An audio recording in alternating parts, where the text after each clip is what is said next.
Nghe giáo sư nó thoải mái. hơn so với các bên này thì nó mỏ là cuốn.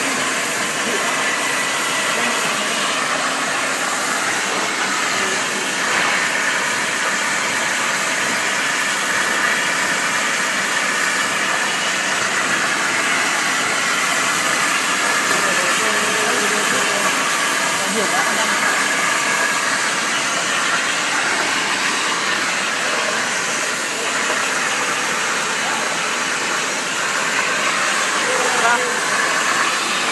Cái này.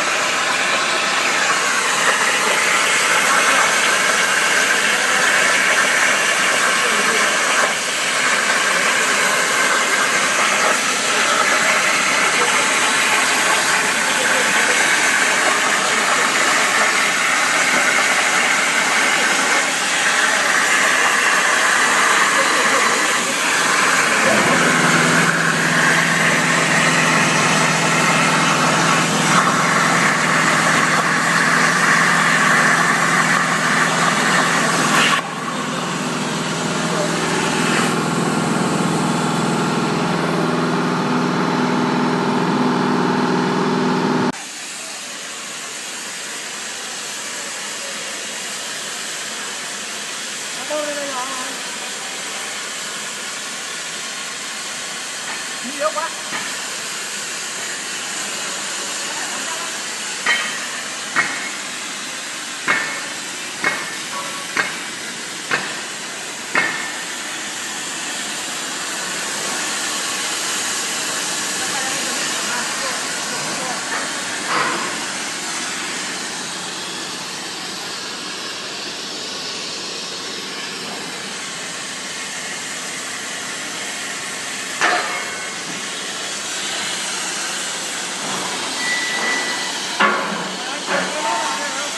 Dạ. Dạ, còn cái lót nào không?